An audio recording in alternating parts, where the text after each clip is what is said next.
GK for competitive exams অর্থাৎ general নলেজের বেশ কিছু প্রশ্ন উত্তর আমি নিয়ে এসেছি, যে প্রশ্ন উত্তরগুলো তোমাদের সরকারি চাকরির পরীক্ষার ক্ষেত্রে অনেক হেল্পফুল হবে এবং বিভিন্ন কম্পিটিটিভ এক্সামে তোমার কী হবে, খুবই সুবিধা হবে। চলে আসি আমরা প্রশ্ন উত্তরগুলোতে। কটা প্রশ্ন উত্তর তুমি পাচ্ছ সেটা অবশ্যই কমেন্টে জানিও। চলে আসি প্রথম প্রশ্ন নাম কি?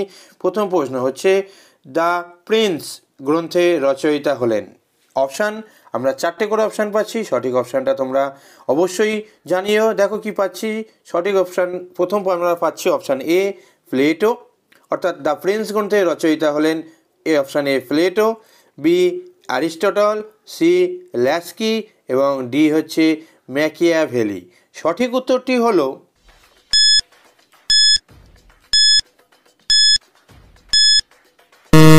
সঠিক উত্তরটা হলো এখানকার অনুসারে অপশান ডি ম্যাকিয়াভেলি, অর্থাৎ দ্য প্রিন্স গ্রন্থটির রচয়িতা হলো কে না ম্যাকিয়াভেলি। নেক্সট কোশ্চেন দেখো, নেক্সট কোশ্চেন হলো আমরা দেখতে পাচ্ছি নিশ্চয়ই নেক্সট কোশ্চেন কি বলা হয়েছে না ভারতীয় নাগরিকদের মৌলিক কর্তব্য সংবিধানে বর্ণিত হয়েছে। তোমরা জানো ভারতীয় সংবিধানে মৌলিক কর্তব্য এবং মৌলিক যে দাবিগুলো বা মৌলিক অধিকারগুলো সেই সম্পর্কে লিখিত আছে, সেগুলো নিয়ে ভবিষ্যতে তোমরা চাইলে আমি আলাদা ভিডিও বানিয়ে দেবো। যাই হোক, ভারতীয় নাগরিকদের মৌলিক কর্তব্য সংবিধানে বর্ণিত হয়েছে কত নম্বর অধ্যায়ে? অপশান এ তৃতীয় অধ্যায়ে, অপশান বি চতুর্থ অধ্যায়ে, অপশান সি পঞ্চম অধ্যায়ে, অপশান ডি ষষ্ঠ অধ্যায়ে। সঠিক উত্তরটি হলো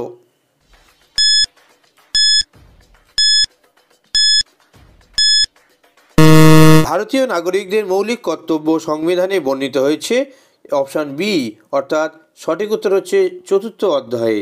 পরিষ্কার? তাহলে ভারতীয় নাগরিকদের মৌলিক কর্তব্য সংবিধানে বর্ণিত হয়েছে কত নম্বর অধ্যায়ে না চতুর্থ অধ্যায়ে। তারপর দেখো নেক্সট কোশ্চেন আমরা পাচ্ছি রাজ্যসভায়, দেখতে পাচ্ছ নিশ্চয়ই তোমরা। দেখো নেক্সট কোশ্চেন হচ্ছে, দেখো রাজ্যসভায় ভারতের রাষ্ট্রপতি কতজন সদস্য মনোনীত করতে পারেন? তোমরা যদি চাও রাজ্যসভা কি, লোকসভা কি এবং রাজ্যসভা এবং লোকসভা সম্পর্কে ডিটেলস একটা ভিডিও আমি নিয়ে আসি, তাহলে অবশ্যই কমেন্টে জানিও। যাই হোক, চলে আসি রাজ্যসভায় ভারতের রাষ্ট্রপতি কতজন সদস্য মনোনীত করতে পারেন? অপশান এ 2 জন, অপশান বি 4 জন, অপশান সি 6 জন, অপশান ডি 12 জন। সঠিক উত্তরটি হলো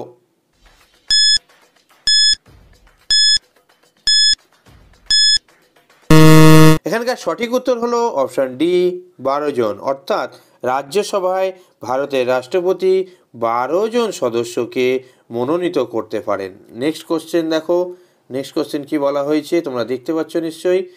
ভারতের রাষ্ট্রপতি জাতীয় জরুরি অবস্থা জারি করতে পারেন কত নম্বর ধারা অনুসারে? অর্থাৎ তোমরা যদি আবারও চাও যে ভারতের রাষ্ট্রপতির ক্ষমতা ও কার্যাবলীগুলো, তাহলেও আমি নোট দিয়ে দেবো। ভারতের রাষ্ট্রপতি জাতীয় জরুরি অবস্থা জারি করতে পারেন কত নম্বর ধারা অনুসারে?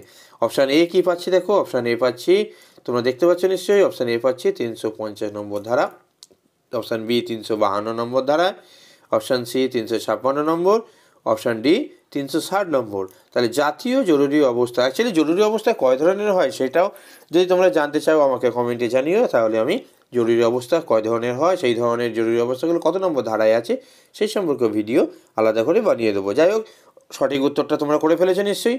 সঠিক উত্তর কোনটা? তাড়াতাড়ি করে ফেলো।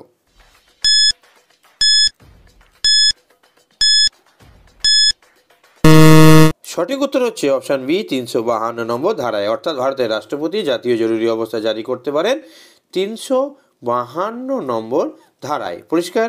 নেক্সট দেখো 5 নম্বর প্রশ্ন কি পাচ্ছি। নেক্সট দেখো 5 নম্বর প্রশ্ন, ভারতের সংসদের উভয় কক্ষের যৌথ অধিবেশনে সভাপতিত্ব করেন কে?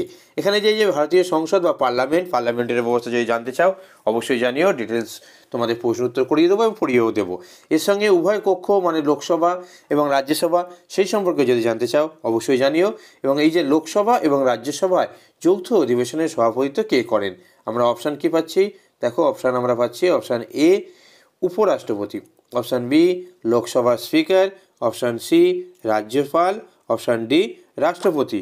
সঠিক উত্তর কোনটা? তাড়াতাড়ি করে ফেলো।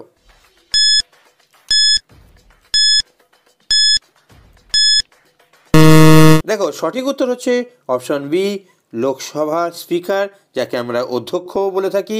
তাহলে ভারতের সংসদের উভয় কক্ষের যৌথ অধিবেশন যখন হয়, সেই উভয় কক্ষের যৌথ অধিবেশনের সভাপতিত্ব করেন কি? লোকসভার স্পিকার। পরিষ্কার? মনে থাকবে যেন। নেক্সট হচ্ছে তোমাদের এখানে একটা কথা বলে রাখি যে রাজ্যসভার যে সভাপতিত্ব কে করেন? রাজ্যসভায় সভাপতিত্ব করেন কে করেন জানো তো? উপরাষ্ট্রপতি। রাজ্যসভায় সভাপতিত্ব করেন হচ্ছে উপরাষ্ট্রপতি। ঠিক আছে, নেক্সট দেখো তারপরে প্রশ্ন 6 নম্বর প্রশ্নটা কী বলা হয়েছে? বলা হয়েছে সংসদীয় ব্যবস্থায় মন্ত্রিসভা দায়িত্বশীল থাকেন ড্যাশের কাছে।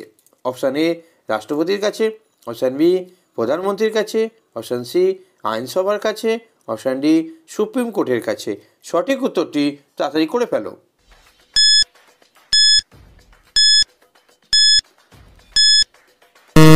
একদম ঠিক করেছো নিশ্চয়ই। সঠিক উত্তর হচ্ছে আইনসভার কাছে। সংসদীয় ব্যবস্থায় মন্ত্রিসভা দায়িত্বশীল থাকেন আইনসভার কাছে। তোমরা যদি জানতে চাও শাসন ব্যবস্থা কী, আইনসভা কী, সুপ্রিম কোর্ট কী, সুপ্রিম কোর্টের ক্ষমতা কী, প্রধানমন্ত্রীর ক্ষমতা কী, রাষ্ট্রপতির ক্ষমতা কী, তাহলে অবশ্যই চ্যানেলটা সাবস্ক্রাইব করে রাখো। তোমরা চাইলে কমেন্টে জানাও, আমি আবার এই সমস্ত বিষয়ের উপর কি টপিকের উপর আলাদা আলাদা বড় ভিডিও নিয়ে আসবো, যাতে সমস্ত বিষয়টা তোমার পড়াশোনা হয়ে থাকে এবং তার থেকে তুমি এমসিকিউ প্রশ্ন উত্তর প্যাটার্নটা তুমি আলোচনা করতে পারো, উত্তর সঠিক দিতে পারো। নেক্সট দেখো 7 নম্বর প্রশ্ন কি বলা হয়েছে? বলা হয়েছে সম্মিলিত জাতিপুঞ্জের নিরাপত্তা পরিষদের অস্থায়ী সদস্যদের কার্যকাল কত বছর? অপশান কী পাচ্ছি দেখো। অপশান আমরা এ পাচ্ছি 2 বছর, অপশান বি 3 বছর, অপশান সি 4 বছর, অপশান ডি 5 বছর। সঠিক উত্তরটা করে ফেলো।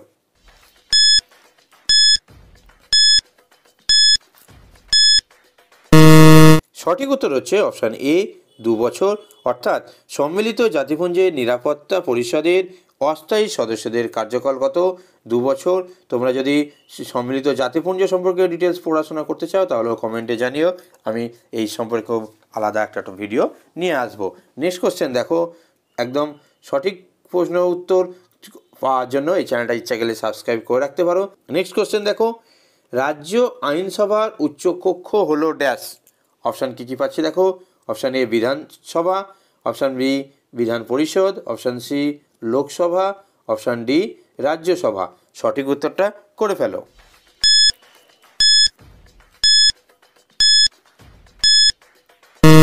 একদম সঠিক। সঠিক উত্তর হচ্ছে বিধান পরিষদ। অর্থাৎ রাজ্যের যে আইনসভা আছে বা পার্লামেন্ট আছে তার উচ্চকক্ষের নাম কি? উচ্চকক্ষের নাম হচ্ছে বিধান পরিষদ এবং নিম্নকক্ষের নাম হচ্ছে বিধানসভা।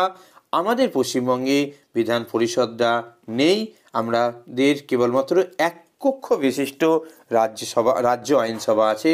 তোমরা যদি পশ্চিমবঙ্গের রাজ্য আইনসভা সম্পর্কে পড়াশোনা করতে চাও অবশ্যই জানিও। নেক্সট কোশ্চেন দেখো, 9 নম্বর প্রশ্ন দেখো, ভারতের রাষ্ট্রপতি কয় ধরনের জরুরি অবস্থা জারি করতে পারেন? অপশান এ 1, অপশান বি 2 ধরনের, অপশান সি 3 ধরনের, অপশান ডি কত হচ্ছে? অপশান ডি হচ্ছে 4 ধরনের, অর্থাৎ 1, 2, 3, 4। সঠিক উত্তরটা করে ফেলো।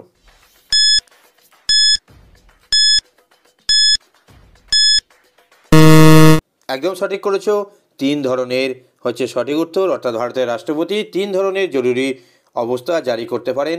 কি কি জরুরি অবস্থা জারি করতে পারেন এবং কোন কোন ধারায় সেগুলো লিখিত আছে যদি তোমরা জানতে চাও অবশ্যই কমেন্টে জানিও। এই ভিডিওটা খুব একটা বড় করছি না, নেক্সট কোশ্চেনে চলে আসছি। দেখো, জোট নিরপেক্ষ আন্দোলনের প্রথম শীর্ষ সম্মেলন অনুষ্ঠিত হয়েছিল কোথায়? ঠিক আছে, অপশান এফ কি পাচ্ছি দেখো। অপশান এ পাচ্ছি নিউ দিল্লিতে, বি পাচ্ছি বেলগ্রেডে, সি পাচ্ছি নিউ ইয়র্কে, ডি পাচ্ছি ঢাকায়। সঠিক উত্তরটা করে ফেলো।